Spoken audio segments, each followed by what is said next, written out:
I'm just a boy from Kansas out to save the world from chronic disease. And I truly mean that. Nobody is in control of your health but you. I can't heal you. Your doctor can't heal you. You have to heal you.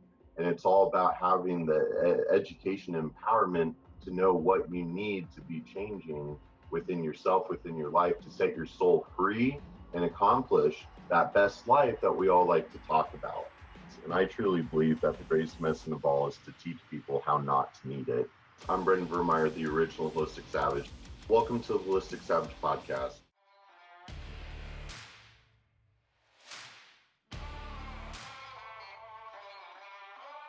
Hi. Hello. How are you? I'm good. How are you? I'm doing really well. I'm excited to see your face. Yeah, me too.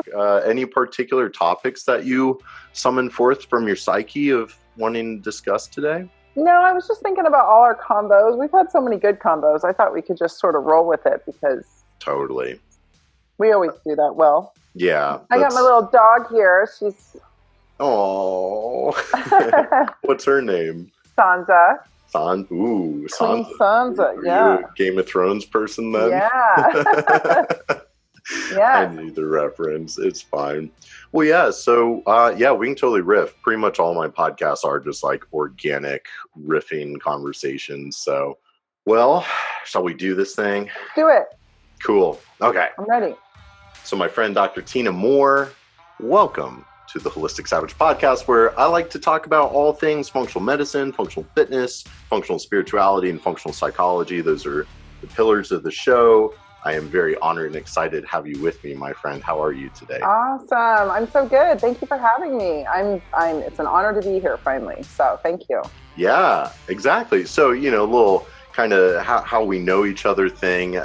We met at the AANP in Portland this year and, have a lot of mutual friends and whatnot. But I felt like we instantly had that vibe. You're like a punk rock, fitness, badass naturopathic physician. So tell us, I'd love to kind of kickstart the convo because I don't know anything about your specialty with it's prolotherapy. Am I pronouncing that right? Correct. So I'm a naturopathic physician and I'm a chiropractor, and I do love to swing around heavy weights. That's like my favorite thing. Yeah. And getting strong. That's what we jived on. And then I think you met me right after I had just either come off the stage or was good at getting on the stage. But I just remember being in the zone, and I was presenting on prolotherapy, which is a regenerative injection therapy for orthopedic conditions. So it's basically utilizing natural solutions like sugar water, literally sugar water, strategically injected into ligaments, tendons, and joints where they've been compromised, and it causes a regenerative effect. So the joint literally regrows, new cartilage, new collagen, lays down new tissue, gets stronger, cuts pain. And it's been around for a long time, since the 30s. But my mentor, Dr. Rick Marinelli, brought it to our profession in the naturopathic profession in the 80s. And I spent 20 years with him learning. So I've been doing prolo more than half my life. That's remarkable. See, and that's a whole world I don't really know anything about, but I've talked to some of our mutual friends and colleagues, and they just keep saying how you're the master of prolotherapy and you're teaching everybody now, and you obtained a lot of your knowledge from your mentor. Now you're, really that leader in teaching others how to, pay it forward.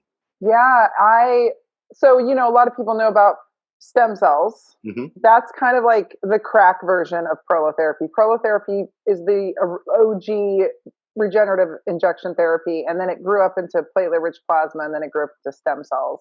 And yeah, I've been training since my mentor passed away in 2013. I actually went to the board meeting, the Oregon Naturopathic Board.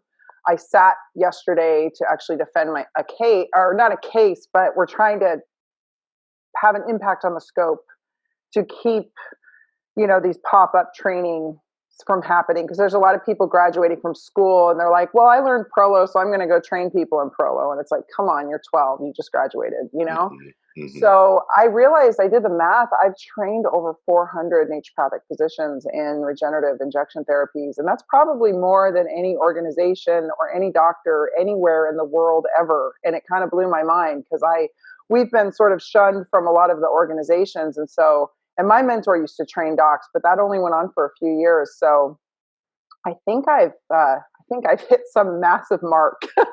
Yeah. So it's real when people say like she's the one to go to for training. Like that's what I do. That's what I love. That's what I committed my whole life to. I've even closed my practice since, and all I do is train doctors in marketing and prolotherapy. So Amazing. Well, and now you also too, like you have your own mastermind group and everything as well, because you are a very successful entrepreneurial physician, and obviously as part of that, you can't help but want to then kind of illuminate the path for others that proceed. So you just had your summit that I'm so bummed that I couldn't make it. I don't remember where I was. I was somewhere, but you had your summit, and Karan was there and Carrie was there, and yeah. it looked like a enormous success. Tell us a little bit about that. Yeah, so it was the Docere Summit. Docere means doctor's teacher. It's tattooed on my wrist, and it's our third naturopathic tenet. And so it was called the Docere Summit. I had Mike Mutzel was there. Gosh, I mean, Ed Rush was there, J.R. Burgess. It was such a great group. Nasha Winters, I don't know if you know her, but you absolutely should know her. She's an awesome naturopathic physician, doing amazing work in cancer, on integrative oncology. So yeah, it was great. There was 130 some naturopathic doctors there. There was also acupuncturists and PTs, and like I'm trying to spread out. There were some health coaches, and I would have loved to have you there, but you can come next year. So we'll get get that nailed down. And I've actually got to get the dates handled. I will make myself a note right now because I am supposed to be getting that handled today. Yeah, I was going to say, it blows my mind. Like I'm already filling up my calendar for 2020, and it's just crazy how fast everything moves. So I'm like, oh yeah, got to make sure I block it off. I would love to be there. Did you ever see that show? I mean, I'm too old for this, but it was called "Where in the World is Carmen Sandiego?" Oh, totally. Yeah. That's like how I feel with you when I watch your Instagram. Like, where in the world is Brendan? Yeah. I burned the candle at both ends this year, and so that's where I'm using my December to take a hard step back, get my life under control, and be a little bit more. You don't.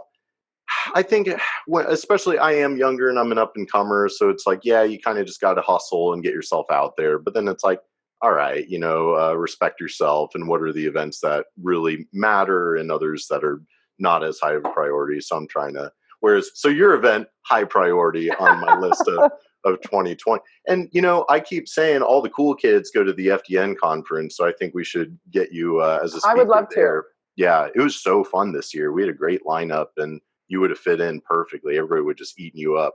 I had FOMO. I was watching it go down, and I was like, why am I not there? Yeah. So, I was talking to Dr. Will Cole on a webinar last week, and I got him hooked too. I was like, Will, all the cool kids go to FDN conference. He's great. I've been listening to his podcast. I really enjoy him. Yeah. He was on ours, talked all about his book and everything, and we just had Dr. Jolene on and all that. Awesome. So it's like, I'm trying to get all my favorite amazing people on. So I'd love to now start steering this conversation, because I remember it was really at the microbiome conference that we just started talking, and I think the whole world kind of like froze around us for a second. And we found ourselves like 90 minutes later, I go back to the booth, and my colleague's like, wow, you were gone for a while. I was like, hey, I mean, we were having a really good conversation. And I remember the theme of that was like resilience. Yep. Strength training and resiliency. And I remember being, if I may say, I was a little bit hungover because they were doing that thing the night before where they pour you the wine and you don't really know how much wine they are pouring you. Yeah. Which always gets me in trouble. And I texted you, or I don't know, somehow I contacted you, and I was like, I'm dying. I need help. Yeah. And you were like, I have some supplements to help you. And I was like, oh, thank God. Yeah. Yeah. All about that GI detox life. Oh, yeah, I've got the hookup on all of the things. Yeah. So that was great. And then I was just so out of it because I was feeling so unwell, and alcohol is not my friend. I realized this at 45. I'm finally accepting this. And you and I had a great talk. Yeah. I think we were talking about strength training because you're so buff. And I was like, I don't usually see buff guys at these things. I remember at AANP, that's the American Association of Naturopathic Physicians. That's where I met you. Like you were like the token buff guy in the room. So yeah, and not in a flirty way, but I was just like, who is this? Like, what, like people who strength train are not that common, it seems like, at some of these conferences. So a lot of the holistic Yeah. community revolves around like yoga and meditation and taking supplements and all this, which is all critical. But I just think absolutely 100% you have to strength train. Otherwise you cannot be resilient. You'll never make it. You'll never age well, and you certainly won't level up as an entrepreneur. So, and I think that's where we started Yeah, diving. totally, totally. Well, and I literally was just a guest on a podcast a few hours ago, and that was something.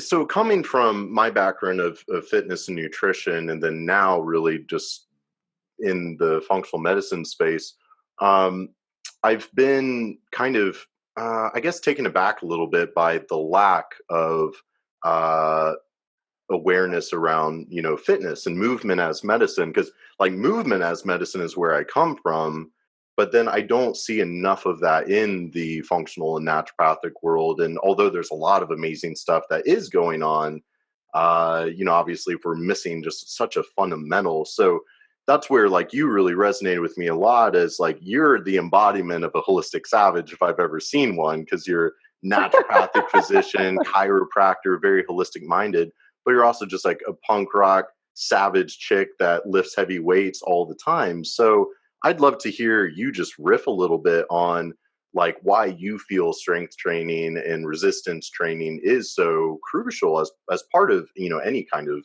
functional holistic, program or path. Well, I think it's a non-negotiable, first of all. Like, I don't think it's something that people get to say, like, oh, I don't like that, so I don't want to. Like, I think with the goal of obtaining strength should always be first and foremost, because for one, everything else just clears up. If you're strength training on the regular, and I mean smart strength training, not like overdoing it, chasing numbers, trying to PR all the time, it's not bodybuilding, it's strength training. Mm-hmm. I know you have done some bodybuilding, but like I do realize, I watch your Instagram, like you're after strength at this point and endurance. Mm-hmm. And you drink your water when you strength train, you eat your protein, you get to sleep, your sleep is improved. All these wonderful things happen. Libido improves. You want to have sex more. You want to do all the things that are good for you.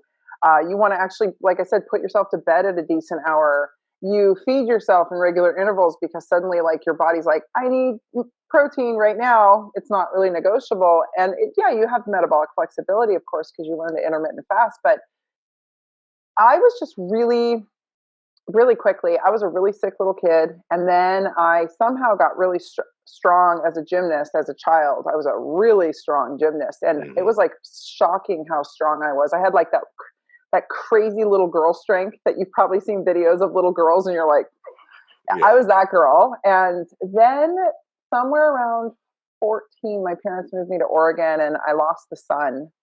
I grew up in Southern California and I was always really fit and I was a surfer and all that. And then I suddenly found myself with no sun around. I was depressed. I started chain smoking cigarettes. I started hanging out with the punk rock kids. I started, just like self-starving to death because I wasn't able to maintain that lean physique I'd always had as a young person. And suddenly I was no longer tan and I was like getting pudgy, because the people are just kind of pudgy in Oregon, to be honest. It's just a lot to do with the weather. And it's not even like cold weather. It's like, at least with you guys where you live, where it's cold, you guys maintain some semblance of physique, because like that, the cold at least hits your heat shock proteins. But in Oregon, it's just like damp and everybody gets mold sickness. And anyway, fast forward many, many years, I've had a child that was rough. That was not easy. Nobody was winning on that side. Then I was in naturopathic school and chiropractic college concurrently. So I literally was just wasting away and skin and bones and sat on my ass all day long, because I was in 2 medical programs concurrently, which was insane. Yeah. I don't know why I did that. And then I got out of school. I was getting really into Pilates, which does have a strength component, and I was responding very well to it because of my gymnastics background, but it was so kind of slow, methodical. And I want to listen to like Metallica and Tool and like throw shit around. And like I think in my past life I was a warrior, and I really embrace that. Like I feel like a warrior, and so I needed to do something that represented that for me. And I thought, how can I get in and out of whatever exercise I need to do in the shortest. I had done running, like I ran half marathons, like I'd done all that nonsense, all that cardio bunny 80s bullshit that all of us ladies in our middle, I'm 45, so like I was right in the middle of that. I was also like that girl in the early 90s. I was 18 in 1991, so like to be as skinny as humanly possible, which was all the rage, and especially in the Pacific Northwest, it was like my goal was to be for my whole arm to be as big around as my wrist. Mm-hmm. I mean, I was just skin and bone. So I'd done all of that, and I metabolically had pretty much fried my system out. I found myself quite ill, quite depleted, and I thought I hit 40, and I was like I need to eat and lift. Yeah. I'm going to do that and see what happens. That was the other part. I had self-starved for decades. I had bulimia, like I'd had the whole thing. So I was like, you know what, I'm going to get my shit together and I'm going to eat and lift. And I started eating and lifting, and I hired a strength and conditioning coach. I interviewed several, not boot camp nonsense, not just straight bodybuilding, not machines. I was like, I want to deadlift, and I want to, I don't, like I was so skinny. I was like, please don't do any body composition analysis, because clearly I need to gain weight. I mean, I was probably 20 pounds less than I am now. It was terrible. And started deadlifting and squatting. It was ridiculous, Brennan. I couldn't even hip hinge. Like I couldn't even hip hinge appropriately. Yeah. Everything was, I had chronic pain everywhere in my body. I'd been diagnosed with fibromyalgia. My SI joints were so unstable that when I stood up in the morning and I would sneeze, I'd have to brace myself against the wall because my SI would like disjoint and I would drop. It was horrible. I would like blow ribs out just from sneezing. I was pretty sure if I fell over, I was going to shatter. Yeah. So my goal was just muscle, strength. And that was 2013 or 2014. I mean, this stuff takes time, as you well know. And so, yeah, I just started going after strength. And then it was like the best antidepressant I'd ever had. It was the best everything I'd ever had. It was the best medicine. I have had access to some of the most premier physicians in the world.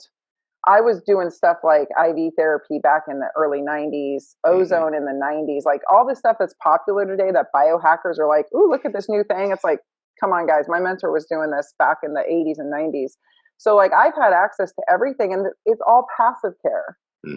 And in chiropractics, we're taught to engage the patient in active care, which is, I'm not going to give you a bunch of supplements and talk and this and that. You're going to go do something which is going to make you better. And so I was like, screw all this passive care. I am all for active care. I don't like victim mentality. I don't like patients who have victim mentality. I can't get into any of that. So started strength training regularly. And then, of course, I'm like you, I started geeking out because I'm like, where's the science on this? And there wasn't a ton. Like there really wasn't at that time. Much more has come out in the past few years, but I started geeking out on the science of all of it. And then Mike Mutzel called me and was like, hey, do you want to be on my podcast? Which was years ago. And I started talking about like strength training for women in particular and our hormones. And that took off, which kind of fed. And I eventually wrote a book with a huge chapter dedicated to the topic of muscle as medicine. And well, it's very well referenced. I mean, the references are a few years old now, but I mean, shoot, it balances your immune system out. Your muscle secretes myokines, which is basically like your inflammatory cytokines that we're all trying to fight with fish oil and everything else. Your muscle secretes anti-inflammatory versions of that called myokines. So you can literally build a slab of anti-inflammatory organ system on you. It's the only way to actually build more mitochondria. And the list goes on and on and on. And I was like, oh my God, this is amazing. Like, why isn't everyone doing this? Like, this is a no-brainer. You don't need all the hormones then. You don't need all the supplements. It increases your human growth hormone, which heals up your gut lining. So when you have leaky gut, which everyone does, like all the things we are dealing with in naturopathic and functional medicine is pretty much resolved or improved significantly if you get stronger. So I was like, well, come on, guys, thinking everybody would be so excited. And of course, now it's starting to catch on, but like nobody was excited. They were like, Tina, you're a meathead. I'm like, I kind of am a like closet jock meathead for sure. Yo, totally. Yeah. But I mean, come on, I feel great, and they watched my transformation. The people who saw me graduate from school in 2008, like they saw me graduate as a walking skeleton, and they see me now. And I'm like, so my goal is to get all the naturopathic physicians deadlifting and doing kettlebell swings, which I think we're getting there. Yeah. Oh, totally. Well, so that was it. It was a beautiful synopsis to kind of lay the foundation here, and that's why I love with my podcast of the four subjects of the spirituality, the psychology, the fitness, the medicine, because it's all the above. And certainly the world I come from are a lot of the fitness freaks and bro science and gym goers, and it's like, okay, they've got the whole, like, oh yeah, you need the strength training, you need the cardio, you need nutrition. They've got that side down, but then they're heating up their chicken and broccoli in plastic in the microwave and drinking their mysterious yellow liquid out of a empty gallon and doing just the stupid stuff. But then yeah, you've got the flip side of all the very holistic and whatever, and but then there's just a lack of resiliency in just skinny fat, and it's just one of those things of, yeah, I mean, movement as medicine, or as you just said, with muscle and the body, and I think everything about the body, and maybe even the soul and the psyche, which psyche means soul, but really operates around the principle of specific adaptation to imposed demand, and it's like 18 years old, going through my personal trainer certification, starting my career. I mean, that was day one, is specific adaptation to imposed demand in the context of fitness. But then, I think that applies to much more than just fitness. Like, we have to, our bodies are amazingly sophisticated and adaptable, and we do get better at whatever we constantly expose ourselves to. Yes. So, just like if you go to bed at 10 p.m. every night and wake up at 6 a.m. every day, we all know we start programming that circadian rhythm and all of the hormones that regulate that to get good at that. Or, we program our neuroplasticity to create these routines and patterns and behaviors. But again, it's just all that specific adaptation. So it's like, if you want strength, you want, resistance to inflammation, we see that, hey, the more you expose yourself to like an appropriate dose of inflammation inducing activities such as working out, well, your body becomes more resilient to inflammation, so I think we have to kind of look at it more critically, and through that multifaceted lens, like you're talking about. Totally. And to me, it just, I love, love, love the idea of hormesis, which Hmm. for the audience probably knows, but maybe not. It's basically, in my head, it's um, increments of modulated stress. So you Hmm. expose the organism to something stressful that it can handle, and then you rest it and feed it. And then you hit it with stress, and then you rest it and feed it. And my background as a chiropractor, I'm particularly interested in the central nervous system and in neurology. And Hmm. it's something I don't post about a lot because it's highly complicated and it's not Hmm. easy to distill down into normal terms. And every time I do post about it, I end up getting a million questions. And I'm like, I don't really want to talk about this. I'm kind of the pain and orthopedic gal. But I have a particular interest, and particularly in like neuroinflammation, traumatic brain injuries, which we've all had. I know as a gymnast, I've had several car Hmm. accidents, this and that, which downregulates all the stuff everyone else is talking about on Instagram, which is all the other things. I'm like, dude, it's all coming from brain inflammation. And to me, exposing my body and my psyche and my just my free will to hormetic stressors on the regular, and then resting. I think the key is the rest. You and I, Hmm. we go, go, go with our travel and our entrepreneurialism, and the key really does come in those rest periods. That's when you get still and all the magic happens and all the creativity. But that's also when you heal. And the easiest way to explain this, or an example, would be like a plant. Like, I tend to leave my plants to sort of wilt a little bit, and then I hit them Hmm. with water and they go, Yeah. that's hormesis. And Hmm. strength training is the most controlled, best hormetic stressor I can think of, because you go in there for a very short amount of time, you hit it hard. When you're doing those massive deadlifts, or I'm doing like a bunch of snatches with a heavy bell, my CNS is getting hit hard to the point where I go home sometimes and just start crying, because I mean, Hmm. it's like, I have you ever done that on the deadlift platform where you just like sat down and just felt tears come to your eyes because you're just like, holy, like your CNS just went. Oh, it zaps you. It does, but then you have to go rest it. But then you come back a few days later and you're 10 times stronger. Hmm. Physically, mentally, your brain, I can't even imagine what kind of BDNF that sets off in the brain. Way, Hmm. way better than like HIIT or running. I'm sorry, they're not doing studies on it because they're just not yet, but they Hmm. will. And then I think also strength translates into every aspect of my life. So when somebody, at first it makes me super calm because I get a ton of GABA and dopamine out of it. But when people start popping off to me, I literally, I'm like, man, I could deadlift you. So like, your point is irrelevant. Like, you're like, go take your crazy monkey somewhere else, because I just not even feeling it, and it's made me a calmer, more strategic. It's made me a better leader. It's made me a better doctor, better mom, better partner, to better friend. But, and it's also given me like the grit and balls to step up when I need to and just say no.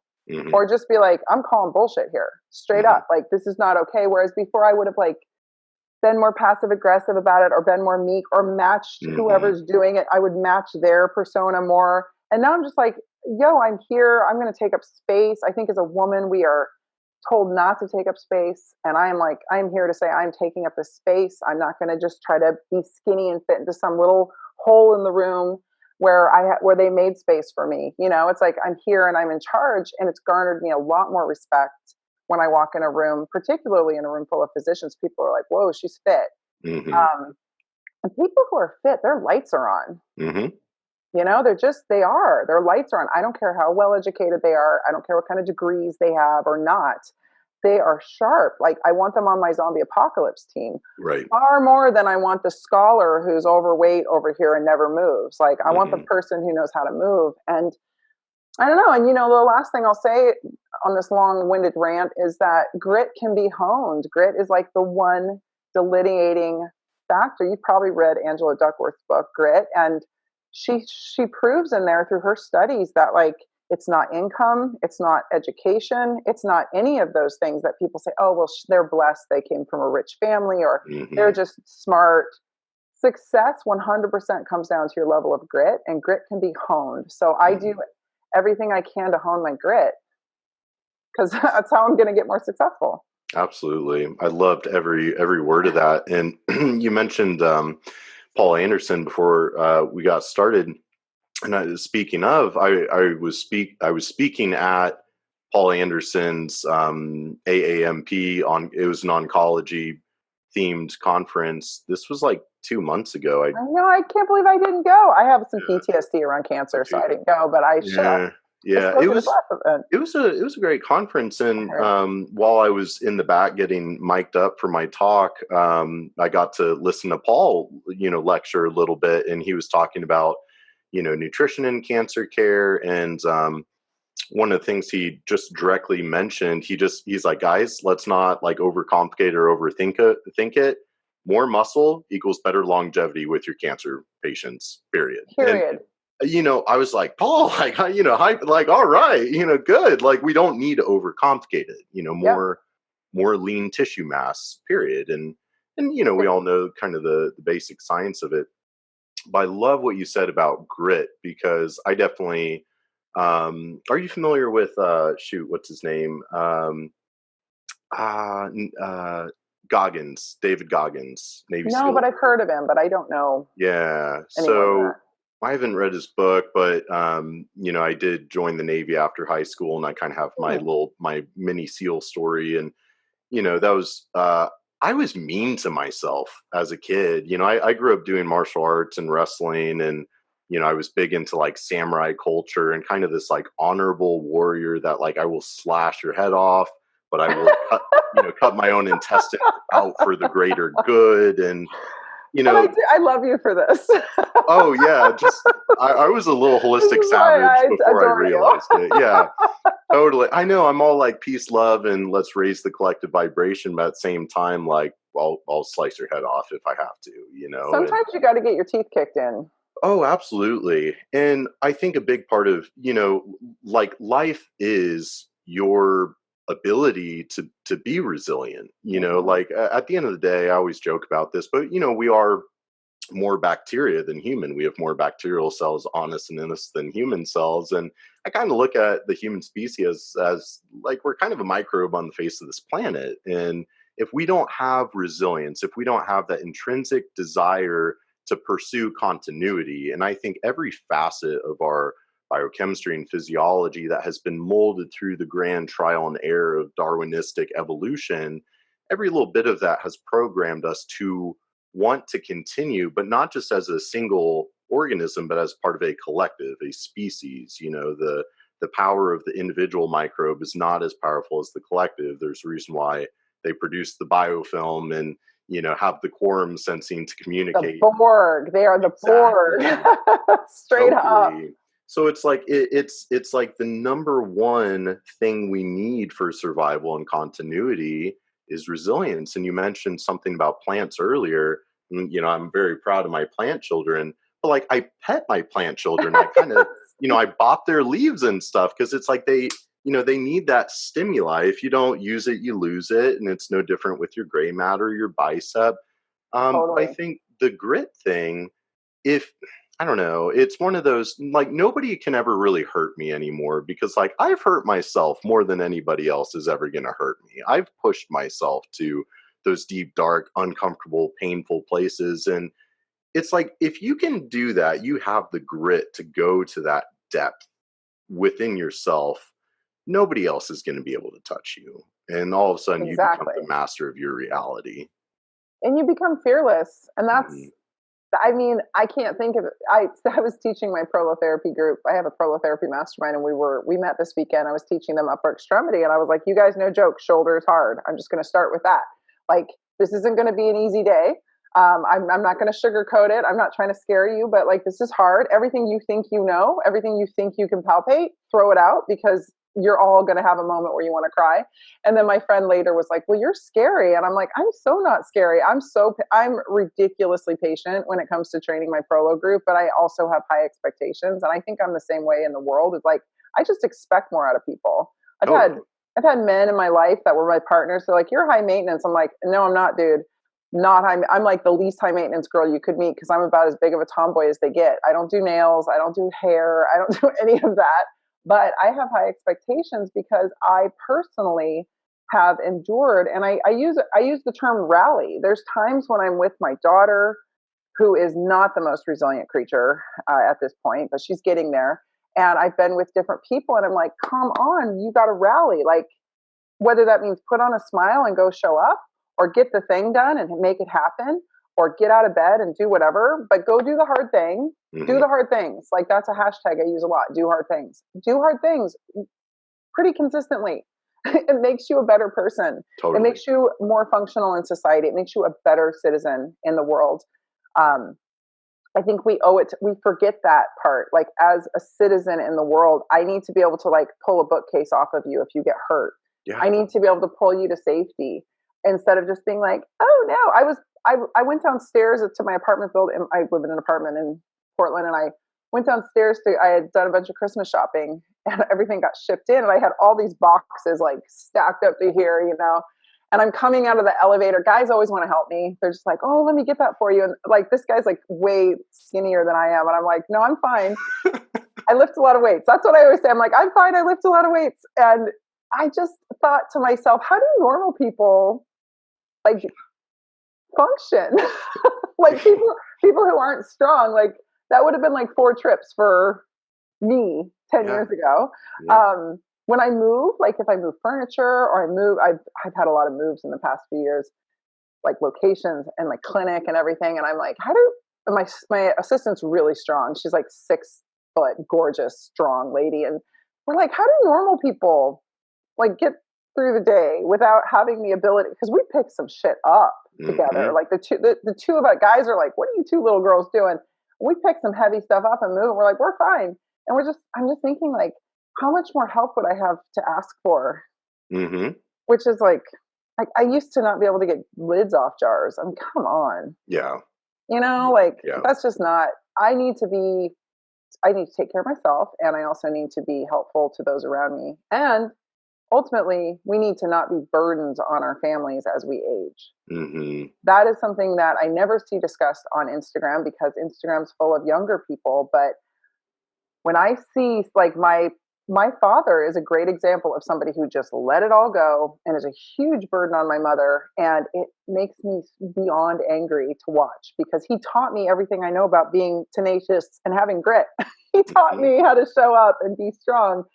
And then I see people doing this regularly, or even women my age who are like, I have chronic migraines. I don't Mm-hmm. feel good. Mm-hmm. And I'm like, well, why don't you put the Pepsi down and go to the gym? I'm not saying that's going to solve everything, but Right.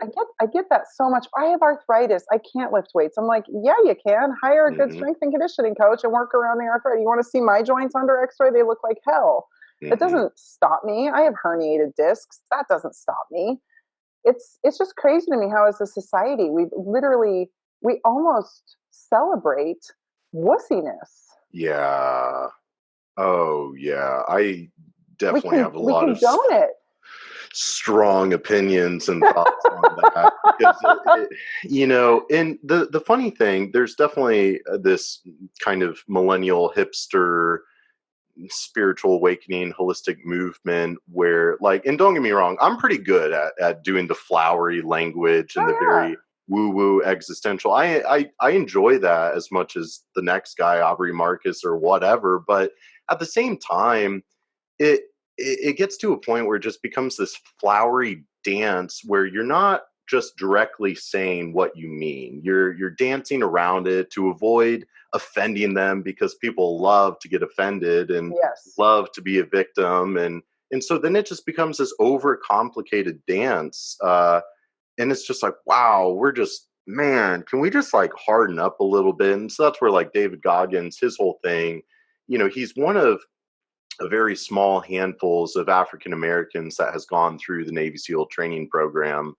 And, he is now famous. His book is like, You Can't Hurt Me or Yeah, something. I've listened to like the first 4 chapters. I can't say with authority that I know the whole Yeah. story because I mean, I didn't finish it yet. yeah, I haven't even read his book or anything, but I just know of him and the SEAL culture. And, I've met a lot of cool SEALs, and, those guys are as hard as they come, Good.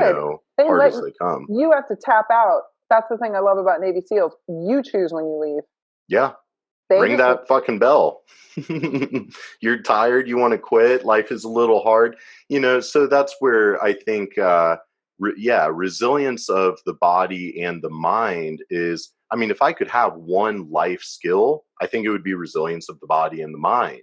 How do you, Goggins always kind of describes life, reality, as psychological warfare, that none of us have any training coming into this world. We all just get spit out as little blobby babies. We have no training to be prepared for the psychological warfare that is life. And that's kind of his wording, which might be a little cynical or maybe a little dark and intense. But hey, you know what? Like, if you're a Navy SEAL and kicking down doors and shooting terrorists, you're probably going to be one hard motherfucker. Well, So, he had like a pretty tumultuous childhood. oh, Which totally. who hasn't had? I mean, Yeah. his was gnarly, but really, I like through doing whatever you want to call it, shadow work, whatever. I really dug in this summer. When I was like digging into the shit when I met you. I was digging in so hard that I was just like, I had no filter. I remember when I met you, I hadn't actually gone out to be around people in weeks because I had been in this like state where I was really digging in and like letting the feelings flow and letting the grief come through me. And just like, I took like a month off work and I was just like, I'm going to just feel the feels and process this shit that I've been blocking and carrying around with me my whole life. So when I met you, I was like, I don't have a filter. I loved it. Here's everything. And I'm hungover, so I really have no filter. You got like the most raw version. And then that's why at AAOM, I didn't talk to a lot of people because I'm like, it was very apparent I did not have a filter yet. And I don't normally have much of a filter anyway, but I really was like, I was very raw there too. So I was just kind of, trying to do my show and get off stage. But no, you're so right. I had a lot of abuse, I endured a lot of abuse as a young person. And when I finally realized that without feeling shame, without feeling like I had anything, it occurred to me through whatever you want to call it. I was talking like, whether it was I talking to God, the universal consciousness, I don't know. But I heard this clear message, like, it's not yours. Like you don't get to carry this burden anymore. And I realized I was carrying it like a badge of honor. All this abuse and all this crap. I mean, if I told you my whole story, you'd be like, wow, this is like a crazy Lifetime movie. And I I'm sure we all have that, but I really was like wearing it like this sort of, it was like this coat I was carrying around for everybody else. And the voice was like, this isn't yours. Like, actually, it's so much not yours. You don't even get to have it anymore. Like, it doesn't even get to be part of your story. Like, let it go, like hand it over and move on, because it's going to kill you. And I was like, holy crap. You know, it's just crazy how much we endure. And I, you know, as a kid, I got in fist fights. I got in a lot of fist fights. I beat up a lot of boys. I moved a lot. I moved a lot. And I would just get harassed by boys because I was a pretty girl. And so I would have to, like, literally, like, they'd pull my skirt off or whatever. They beat me up. So I had to defend myself. And I remember really clearly being around 12 or 13 and I couldn't throw a punch anymore. Like, it wasn't okay for a girl to pull a punch or throw a punch. So I had to use my words, and I learned to be vicious with my tongue, to the point where, like, I could make somebody feel small and stupid within a millisecond and shut them down. So they're like, I don't know what, like, I hit them energetically and they're like, I don't know what just happened to me, but I don't feel good and I don't know what to say. And I'm like, yep, bye. And that's horrible. That's a horrible, horrible thing to have to learn. But when you endure enough, and as a woman, you're not allowed to defend yourself physically anymore, you take to vicious viper words. And I see a lot of that degradation in our society. I see there's a war on testosterone. Men are not allowed to be men and do the things that give men good hormonal status, like provide, go kill things, bring it home, lift heavy things, have sex, like good, healthy sex. It doesn't all have to be soft and sweet, you know, like, it should be a sport sometimes. And, like, be the warrior that they are. And then women, our oxytocin elevates when we're touched, when we are cuddled, when we get to cuddle pets and kids and other people, when we chop brightly colored vegetables, when we submerge in water, when we have pressure on us. I think that's why the gravity blankets are so nice, and why baths, Epsom salt baths, all the things that, like, make our oxytocin go woo, which also then leads to this awesome sequence of events for the rest of our hormones. And we have just completely mixed all of that for both sexes in current society.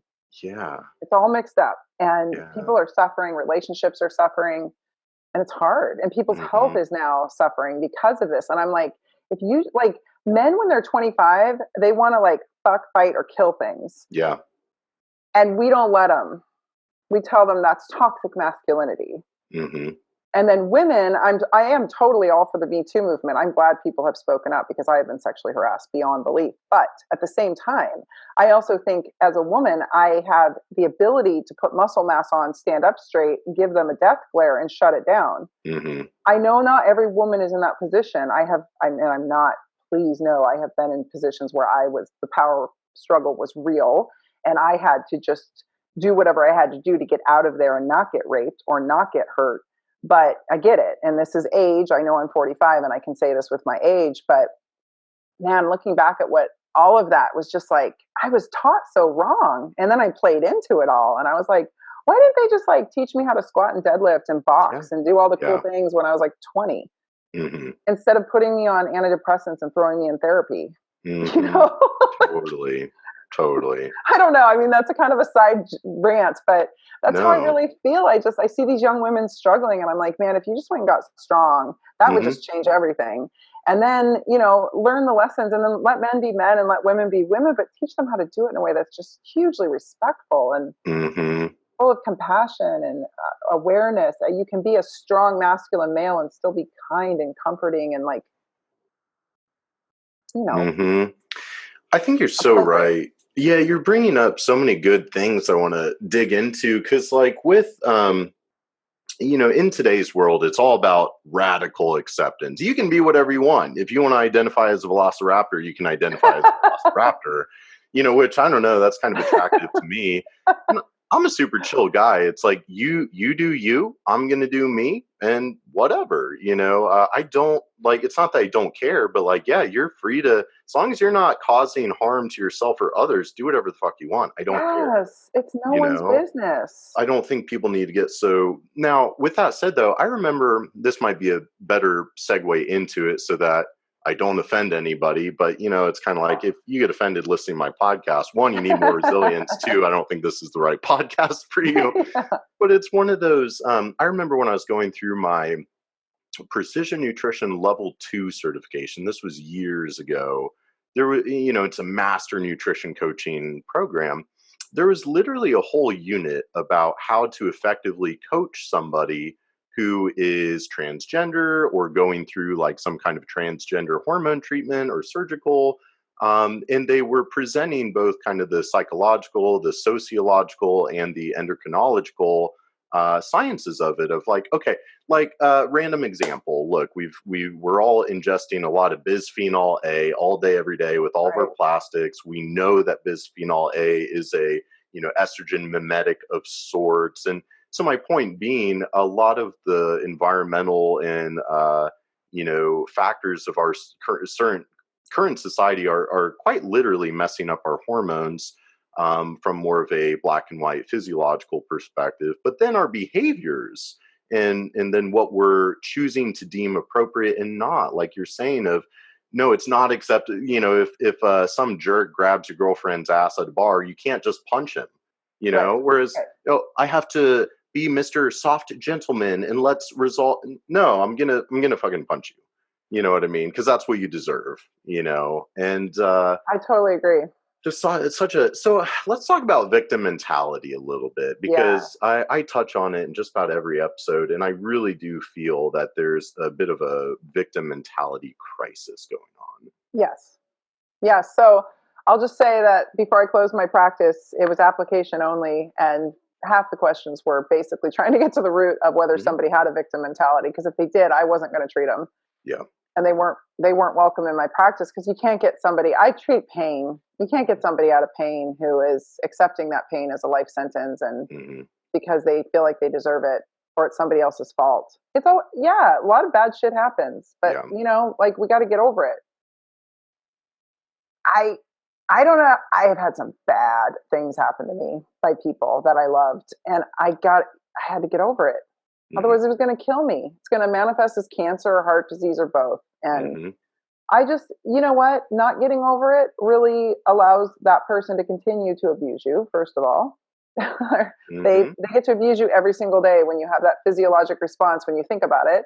And then B, you don't get to move forward. I don't get to have the things I want. I don't get to have, it's funny. And as I have leveled up in my success, as my income has increased over the years, the moments where I stall are twofold.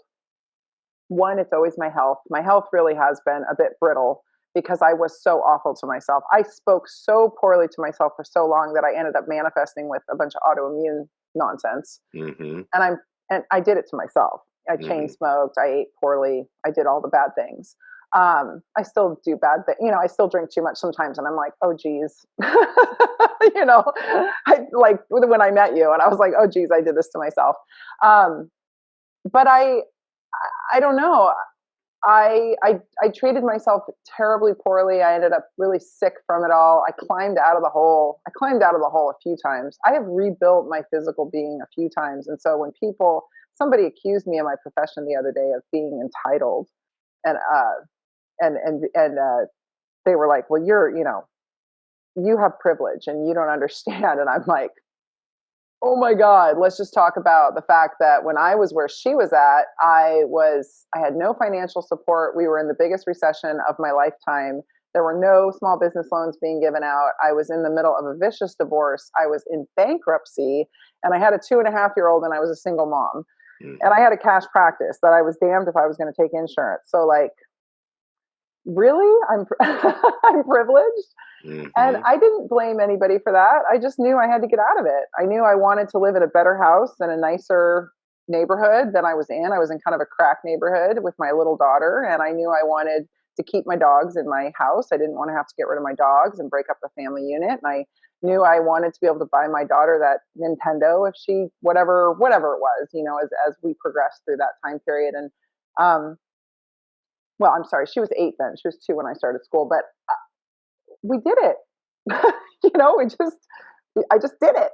And I get hung up by that 12-year-old girl in my head, whoever Tina was when she was 12, like comes in and starts to grate at me. So every time I want to level up my income or level up my impact, I realize I have work to do. It's always that work. It's either my health or it's this, whatever it is, whatever that nonsense is, those tapes we play ourselves. Yeah. And so then it's up to me to level one of those or both of those things up. And then I get to the next tier.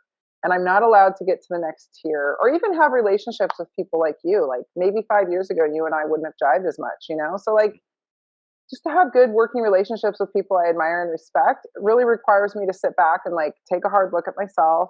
I like to sort of meditate and be the observer and put me in the picture. So I'm in it. I'm watching myself go down, you know, the whole thing go down, and I'm in it. I'm like, all right. And then also my health, you know, really, really honoring that I am not as physically resilient as I like to say now that I strength train, that my ass matches my sass.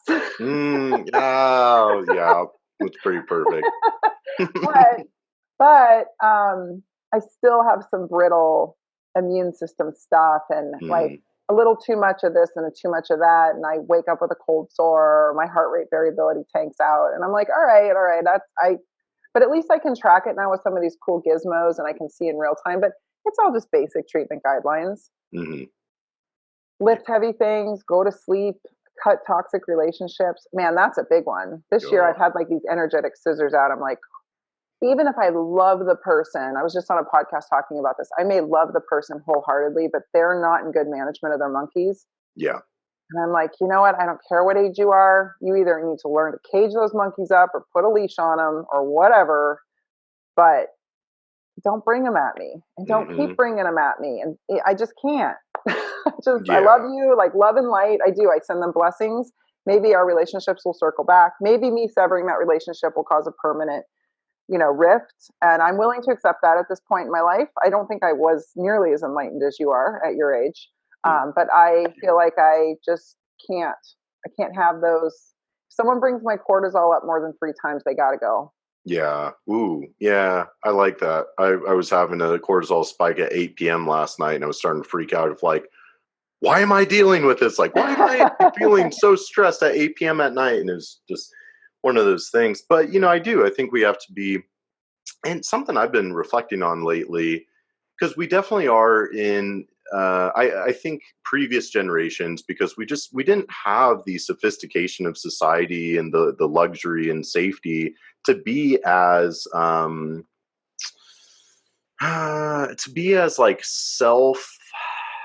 I don't even know really what the word is, but there's definitely a movement today of kind of put yourself first, take care of yourself before you take care of others. Self-care, all the self-care.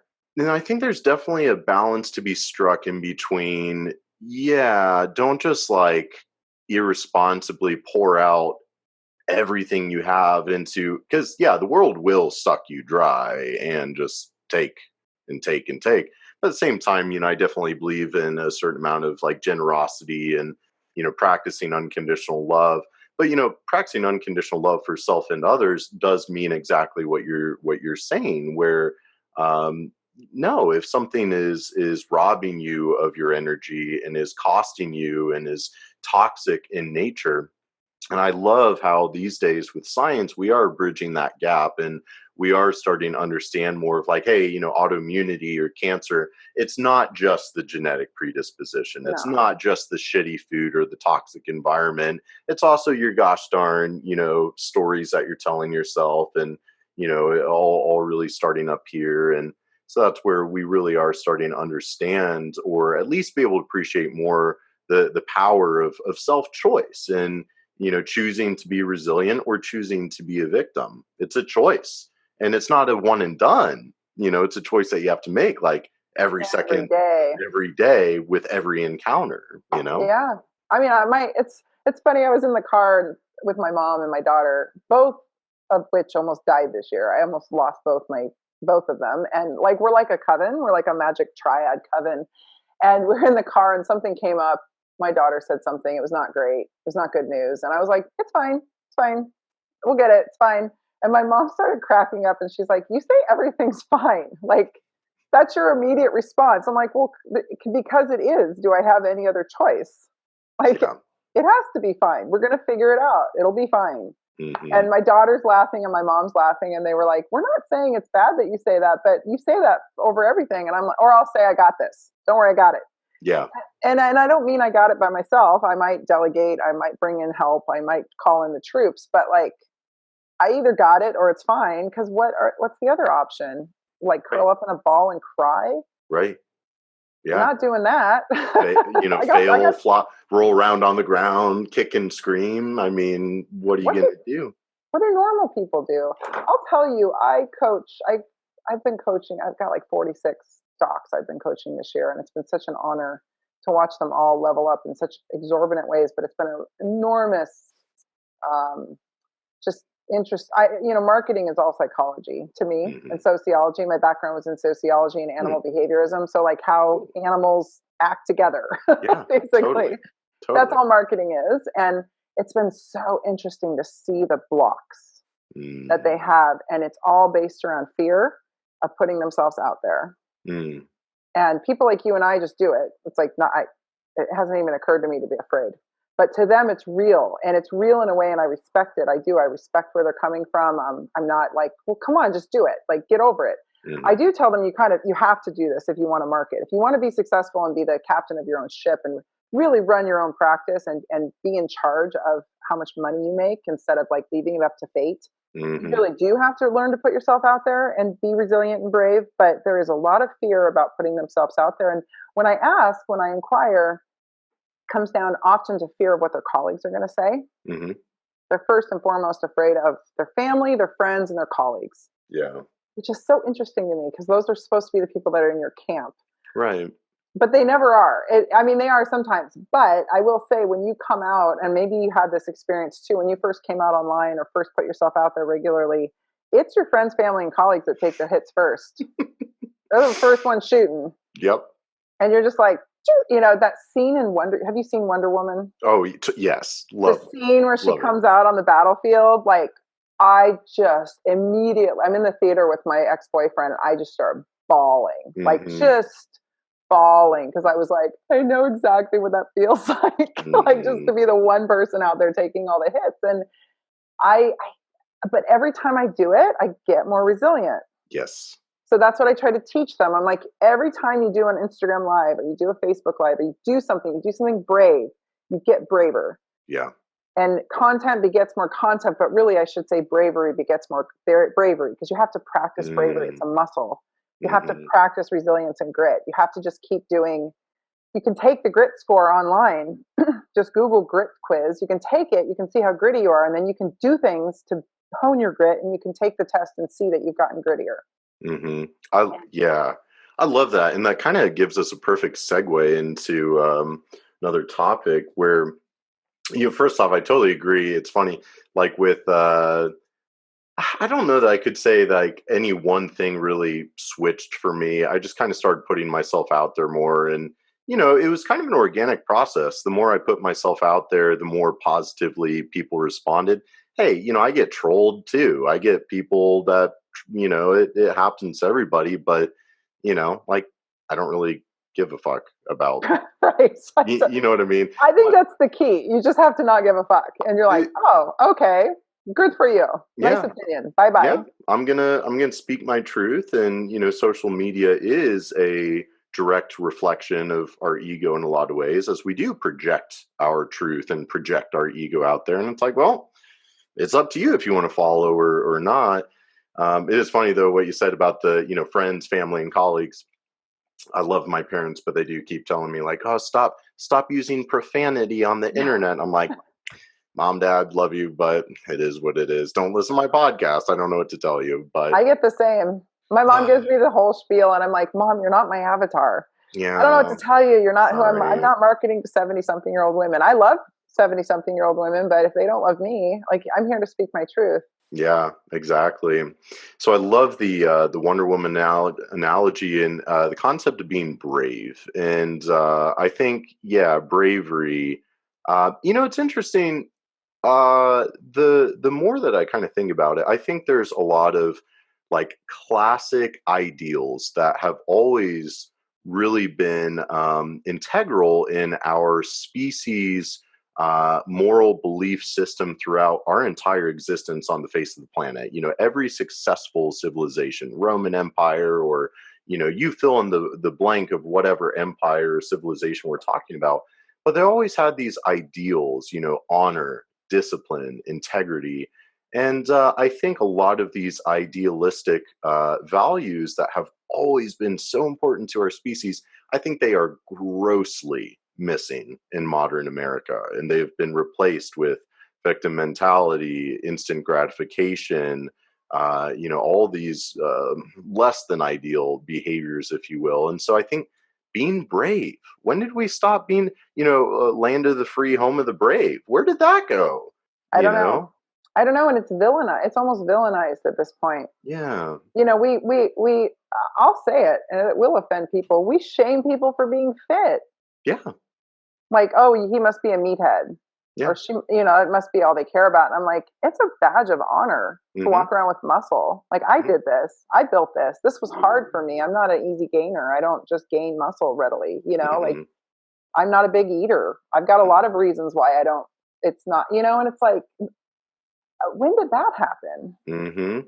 I'm super confused by it. And I also am super confused by why we villainize even health. I mean, how many times have you, so I was OG gluten-free, like way back before it was cool.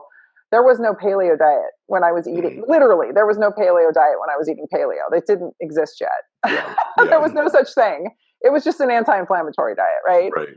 And I called it the meat and vegetables diet. And I got so much shit from even my colleagues. I remember being in chiropractic college and having my colleagues just rant at me like, what is this gluten-free nonsense? We've never heard of this. Da da da da. On and on. Just every time I ate a meal in the cafeteria, I had to hear about my meal. And I was like, you guys can all go fuck yourselves, because I'm 10 years older than all of you, and I have a better body composition than any of you. So just stop, you know, like, I think the beautiful test of time for people who give me any amount of grief is and I am not saying I'm the most beautiful woman, but I would love to see what they look like when they're my age. Like, let's just go. Let's just count down on the timer and see how Facebook plays this one out. Because let's see you at 45 with your big opinions where you want to trash on me. I'm doing what works. And I've always done what works. I used to not eat breakfast and I got called anorexic, and I was like, oh, now it's intermittent fasting. You know, like all these things. And I just think that it took a lot of bravery just to walk my own path. I always walked I think that was it though. I was a little punk rock girl. So like none of this was different to me. I got baseballs thrown at my head. I've just always been harassed for beating to my own drum. And I think that's helped me in later years be the leader I am and be the doctor I am and be the person I am. But man, our own take hits at us. My own profession takes hits at me. I just got kicked out and barred and blocked from like the big naturopathic Facebook group for no reason. They just didn't like the way I said something. I was being snarky. They got new admin and they invited me back in, and I was like, I'm going to pause on this and we'll see, because I love my profession more than anything. But I was like, it's a little adversarial in there. But it's so weird. And also, how do you take those hits, right? Because I know that I used to take those hits and get really offended and be like, why did they say that to me? And now I'm just like, you know what? That's their shit. To me, it's just clearly, it used to be so, and I still get a little like feelings when people say smack to me. But now I just realize like, that's them. Yeah. Wherever they are, wherever they're coming from. Sometimes, shoot, you just might be the person in the line of fire. It has nothing to do with you. And I had a patient say to me, you know, what people think of you is none of your business. And that just really has resonated with me the past few years, where I'm like, this is, and when I get heated up about somebody, it's probably something that's going on with me. It's just a mirror. Oh, totally. It's just a mirror. They're holding it in front of me, and I need to sit with that. So I'm not perfect at this by any means. I am known to have a hot temper, but I am learning, and I'm learning a lot really fast. And it's nice to get older. I can say that brings a level of calmness. Yeah. But man, people just sort of run around, and I think some people live their whole lives in that reactive state. Yeah. They never get to the place where they like sit with the thing. I know this because I'm dating right now, and a lot of men in my age group haven't done the work yet. And I'm like, how are you not, like, how are you 45, 50 and you haven't done the deep work? Like, it's just part of being a grown up. Yeah, I've got to say, trying to date as a young 27 dude, Good luck. damn.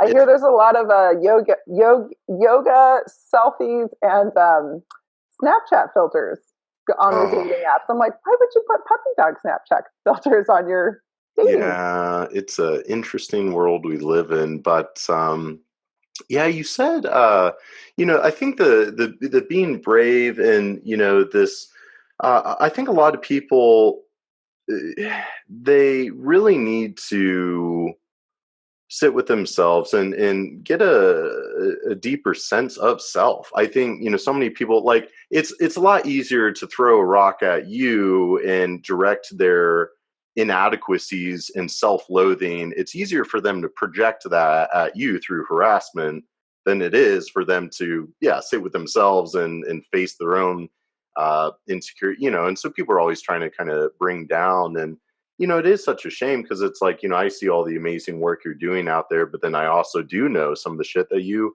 have to deal with. Or, I mean, shit, the gym I started my career at, they were trying to get me kicked out and slandering my name and stuff over nothing, false allegations. And why? Probably because they feel threatened. I'm That's, honestly, I'm flattered. I'm flattered you feel so threatened by me yeah. because I'm just doing me. It tells me I'm doing something right, I guess. Yeah. I've had some people who had much bigger followings than me, much more influence, like say smack or just do things that were unsavory. And I was like, what, how am I even a threat to you? Yeah. Like, I have 10 times less followers and whatever. And it's, I don't know, it's fine. I, I'm learning, and I'm learning not to react to it, Yeah. because energetically reacting to it still gives them whatever it is they need. And they're, you don't learn to, um, you don't learn to beat your kids. Somebody beat you. Yeah. You know, we don't we learn this stuff. I mean, every Hmm. so often there's just a bad seed in the world, but I think people really learned a lot of behaviors, and then those behaviors get passed forward. If Hmm. they're under a lot of duress or stress, and they become reactionary, and I Hmm. know I have been, terribly tempered around my daughter at times because I was so stressed out. So what's the lesson there? Don't allow that level of stress to set in. Don't Hmm. live a life that allows that kind of stress to happen. So it's just learning. Life is learning. And we Totally. don't get a roadmap. Even if we did, it's kind of like telling a first time mother when she's 9 months pregnant, like, oh, by the way, you're not going to sleep for 3 months at least. Your nipples are going to crack and bleed, and you're probably not going to sleep for a year, and you might actually go into psychosis because of it. Hmm. And you might have a horrible time losing the weight because your thyroid might completely dump out. You don't tell a pregnant woman that, right? You just, Yeah.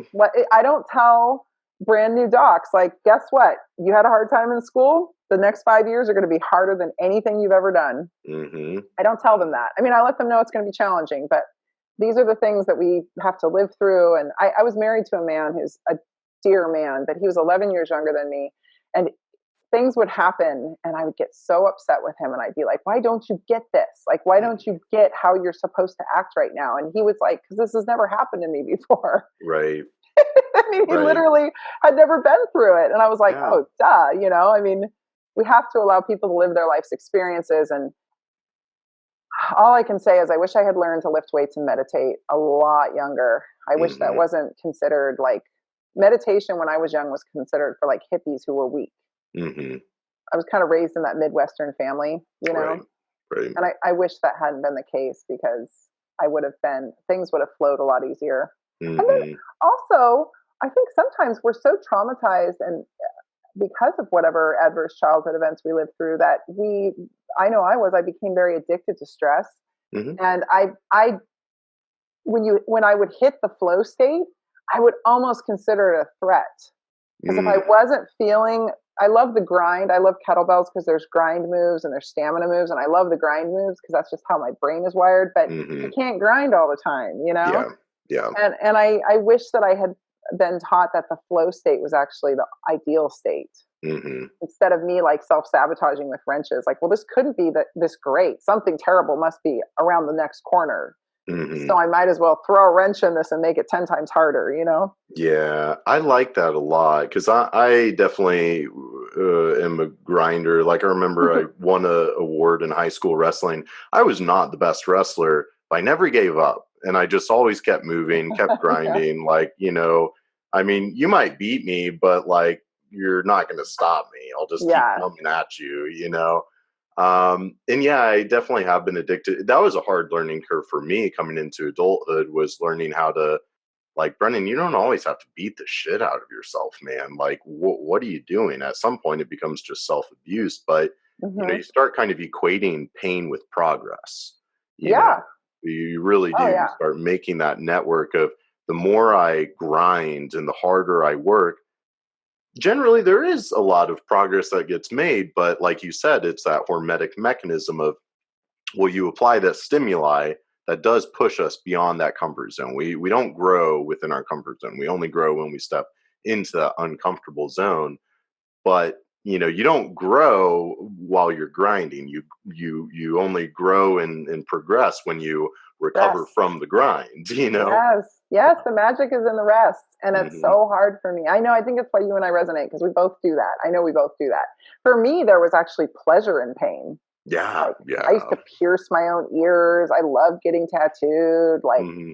I would get hurt in gymnastics and I'd get up with like something dislocated and I'd be like, I'm fine. It's great. Like, I Hmm. almost loved it. And that's a whole other story. Probably pathologic, but it's fine. I get it. I'm learning. I had Yeah, to get to 45. I'm actually glad I didn't get to 45 and die. I'm glad I started figuring the things out. So I'm yeah, hopefully got some good years in me. But yeah. yeah, the magic is in the rest. But then the complacency is also like the killer of everything. So you're like, how long do I rest? How much? I think the goal, though, and I'll tell you my secret, is I go on vacation and it takes me a good 5 days. It did. It used to take me a good 3 to 5 days to even come off the mountain and get into the vacation. Hmm. And usually my adrenals would have to crash in that process. Hmm. And then I could enjoy the vacation. And I now am finding, so what I did is I started taking, you seem to do a good job of this on your travels. I see that you're at the beach and you're taking the time to go hiking and you're taking these moments when you can at least. Hmm. But I can actually drop into a vacation readily quickly now, uh, readily fast. And I just have to do it more often. Yeah. I'm really bad about, I came from a family where like no one took a vacation since like 1986. Literally, my Hmm. mom has not had a vacation since 1986, like as a badge of honor. And I'm like, no, I'm going to go to Hawaii as often as possible and just learn to like get off the plane, have a day, and then be on vacation mode. Hmm.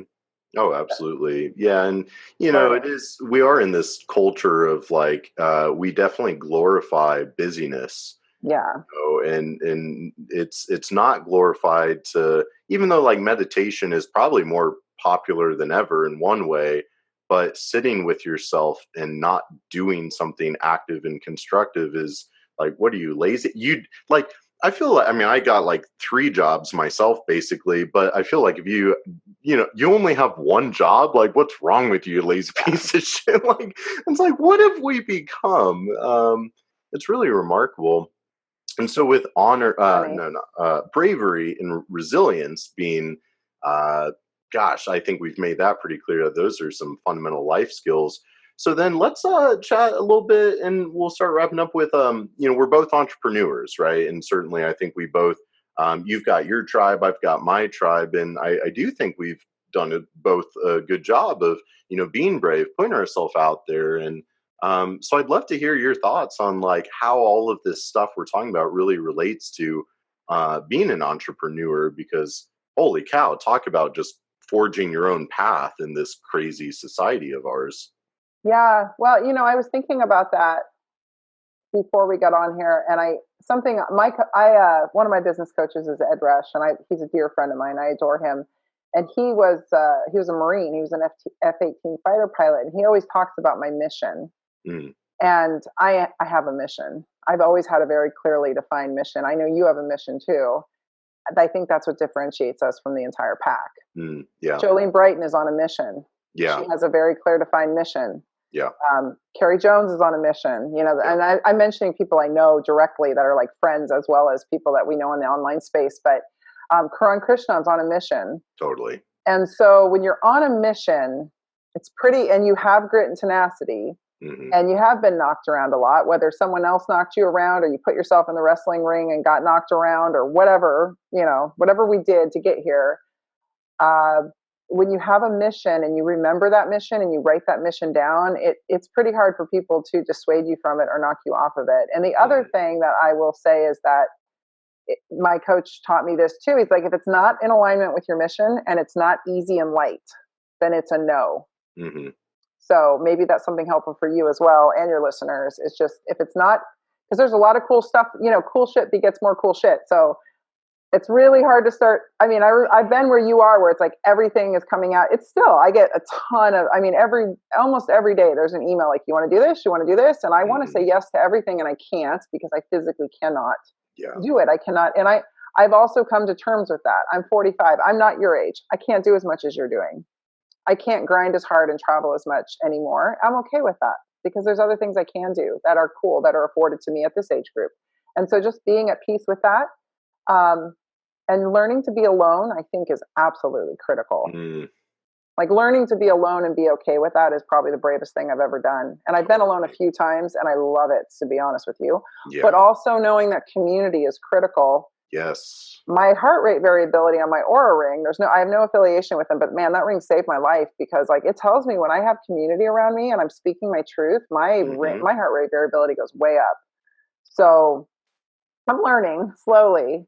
But I know I'm on a mission and I know all those other things play into it. And so I just keep that in mind. So if I get lonely, I remember like Tina, learning to be alone is good.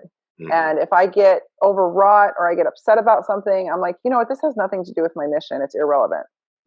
So or it's not easy and light. This is too hard. Like hard is okay, but hard when it's not in alignment with your mission is just a waste of energy. Totally. And time. So learning those things has been key for me. And I think that's been the secret to my success. And I do not give up. I am a terrier. I just like failure is, I would not say failure is not an option. I don't even fail. It's just my sign to reroute. Like, oh, that's not working. Just go do this now. Like figure a way around it instead of being like, I failed. Like if I do a webinar and one person shows up or 0 people show up, I don't even care. I just look at it as an opportunity to create some awesome content, speak my truth, and practice. Yeah. And I will repurpose that content to be something else that I will monetize later. It's fine. It's totally. It's it's just like, there's no, I don't know. I guess failure is not even like, it's not even on my radar. Makes me think of, my favorite animal has always been sharks, specifically great white shark. Very, they're the kings of the ocean. Large, predators, but very mysterious, very misunderstood. They've got a horrible resting bitch face. But they're very docile creatures. Worse than mine. Yeah, totally. Yeah, I know. You and I have pretty solid RBFs going on. And with these sharks, something I find fascinating besides them being so mysterious and so misunderstood, they have to swim to breathe.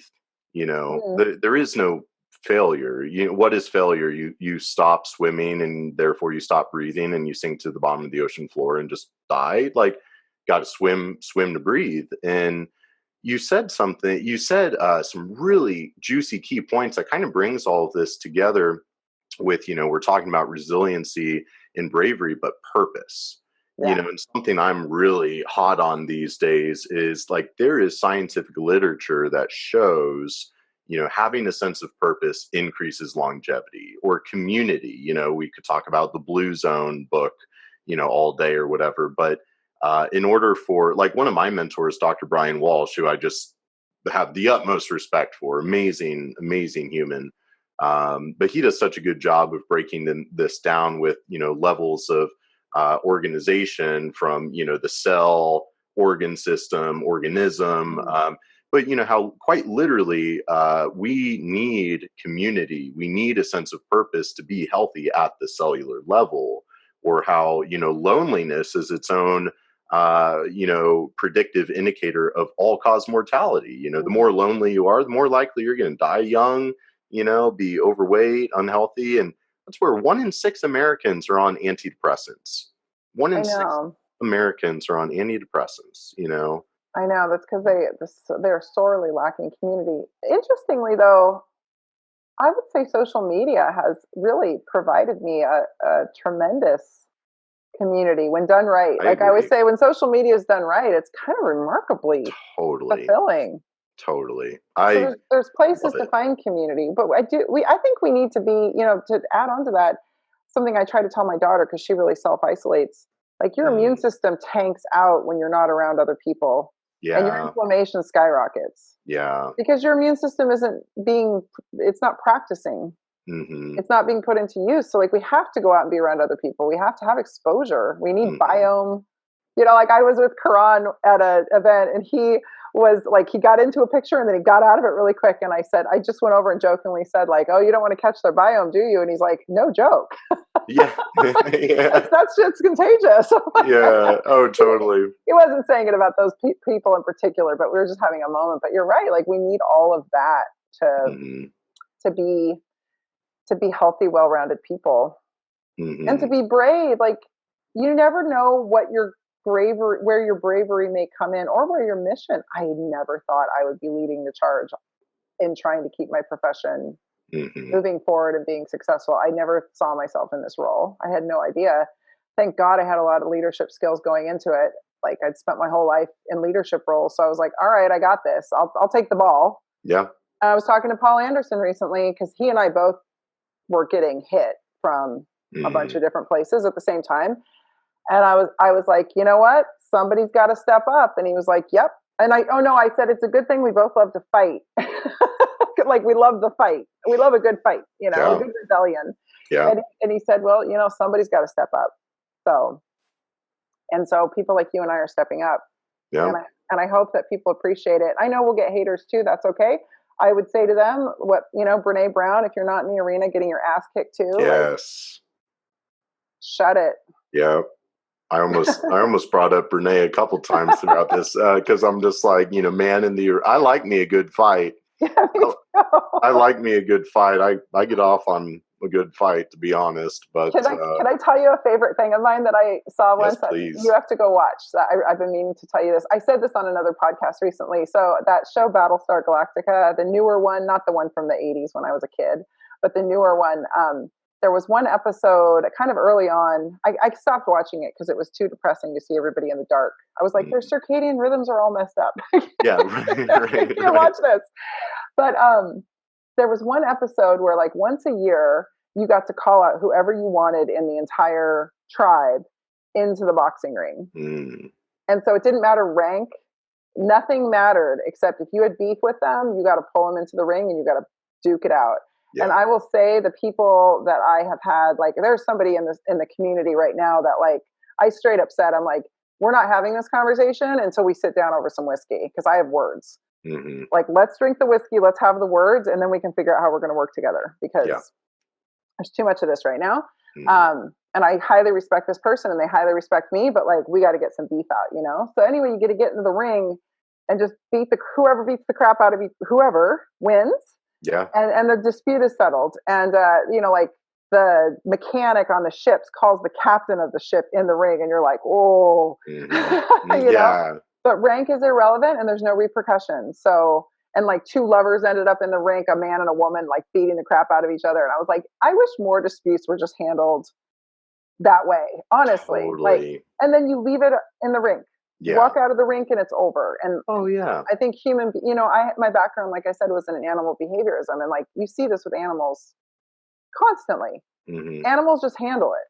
Yeah. Whoever's alpha just handles whatever. Totally. And we have a lot of confusion in rank. Like, we still, whether people like it or not, there are still ranks in society. There are still alpha females and there are still alpha males.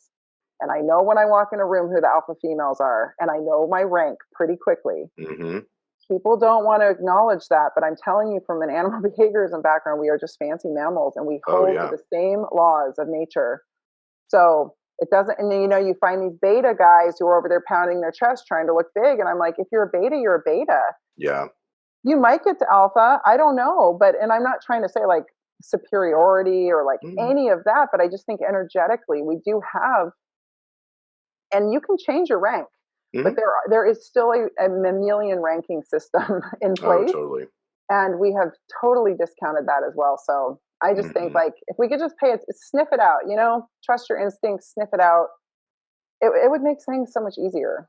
Oh, I really love that. That kind of makes me think the martial arts culture again of like, yeah, like you'll step into the ring and hurt each other a lot, but then you're gonna bow, you're gonna shake hands, you're gonna honor each other. I always love samurai culture, and the animal behavior. I love how, yeah, us humans, we love to think how we're very special creatures, and we, just overcomplicated everything, but we're still animals, and that's where, like, I love the Instagram page Nature is Metal. Do you follow that? Yeah. Just savage, just animals Brutal. ripping it. But what's kind of cool though is animals don't kill animals for the sake of killing animals. Nope. They kill for the sake of eating or defending or whatever. But when it comes to dispute, they don't generally kill each other. It's, who, like this grizzly bear, pinned down this grizzly bear and established itself as the alpha. They don't need to rip the beta's throat out. They just, Nope. I have dominated you. I am the alpha. The animals don't kill until they have to for survival or food, And they don't fuck with each other when they feel insecure. Yeah. Which we do all the time. Totally. Well, there's just, not especially women. Women to other women are horrible. Women are so like, oh, I feel insecure, so I'm just going to be shitty to all these other women, and it's like that's not how this works. No, like we're supposed to band together. We're already second tier. Totally. Like, Yeah, I love that you have a animal behavior background. I didn't know that. Like you're just all sorts of wondrous. My goodness. Oh, thank you. Your I'm just a weird little gal in Portland. I know. I think of things from these standpoints, though, so it's confusing to me when I see humans act a certain way because I'm like, this is not in alignment with the laws of nature. Right. Yeah, we've mutated. I worry about like I dream of a day where maybe eventually we repopulate the planet with more wildlife, but it's probably all going to be like GMO because we have to like artificially reproduce, biological life on this planet because we killed it all off, and then it's like just the this Matrix.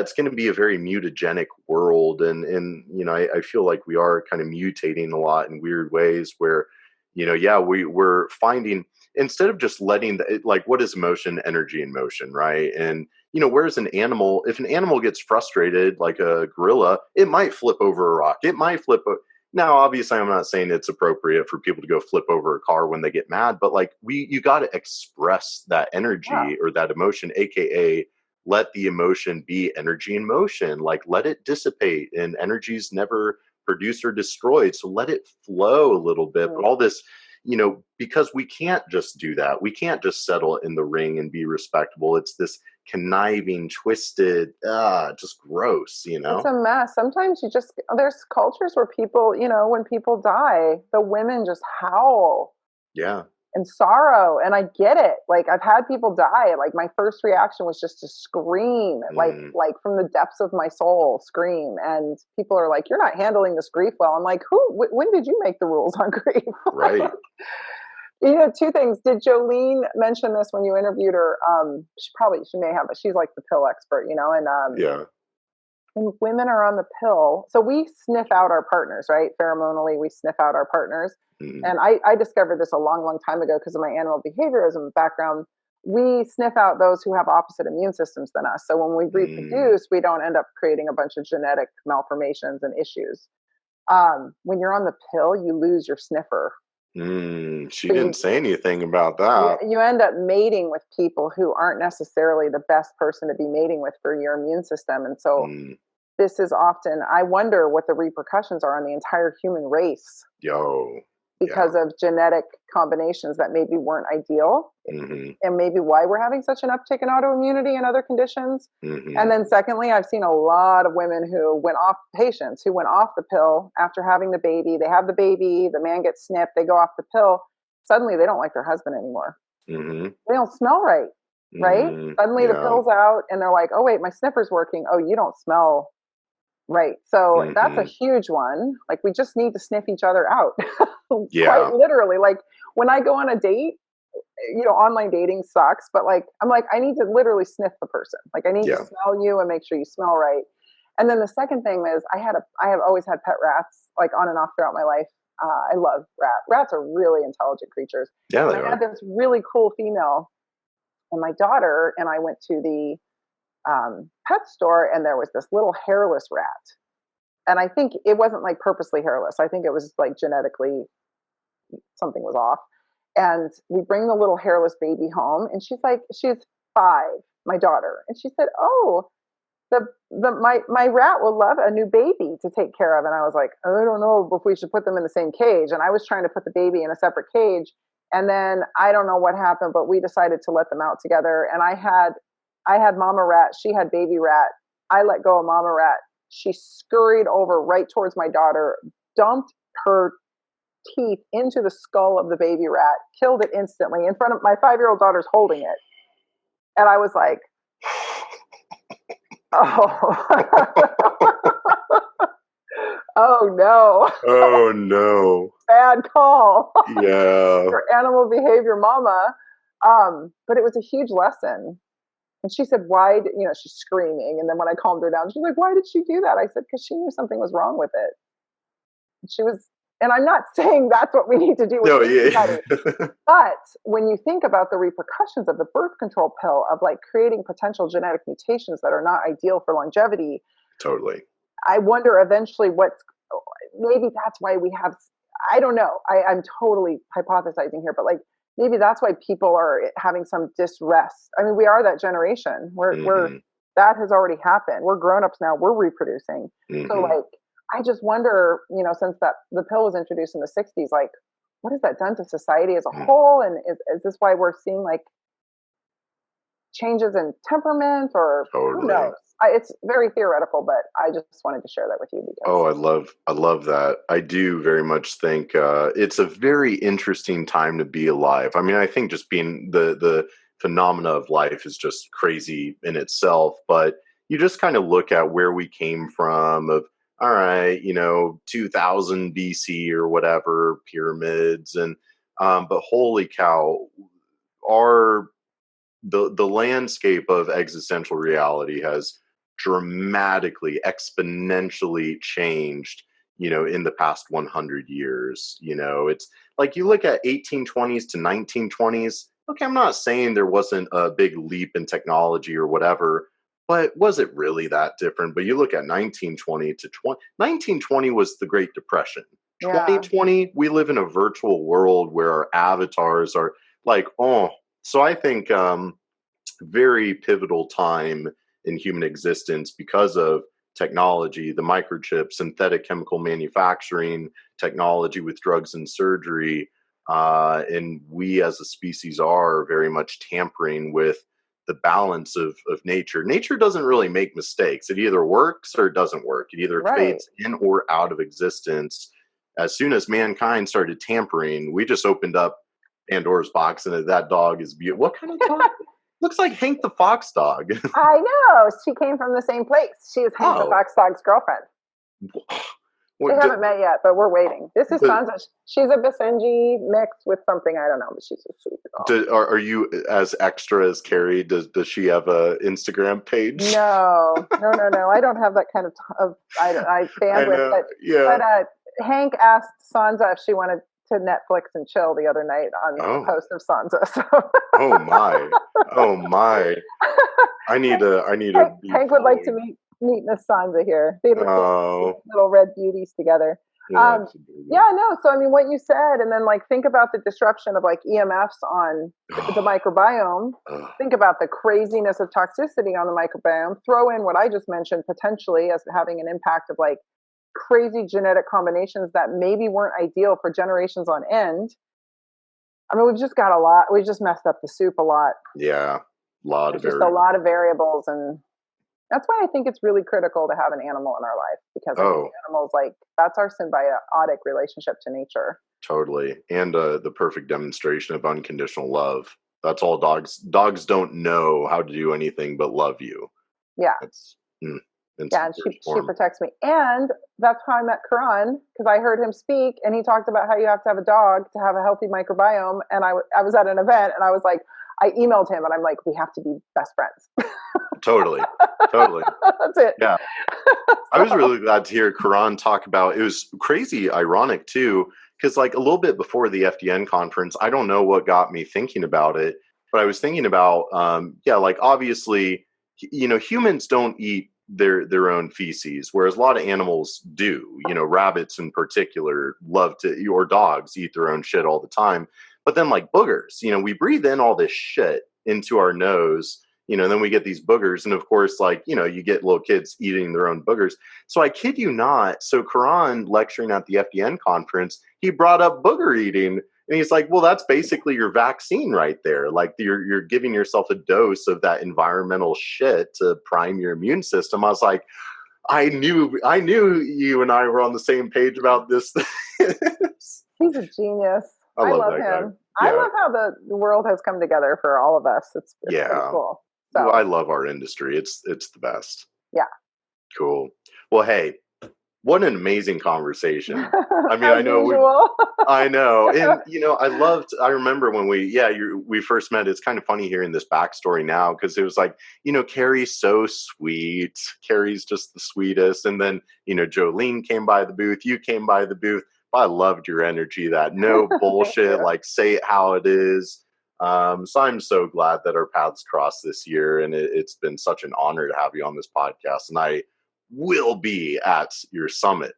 Yes, and I will be at your event. We will send each other dates, so we put them in the calendar. Okay. Exactly. Absolutely. It was such an honor to be on here. It's great. If people are looking for me in my big mouth, you can find me on Instagram. Yeah. So I was going to say, we'll have all of your links and anything you want to plug in and whatever. We'll have all of it right there with our episode. And of course, we'll be sure to let you know when the episode goes live. It's usually like 2 months after the recordings, kind of the general timeline, depending on. No worries. They shadow banned me recently, so I'm on a bender. Yeah.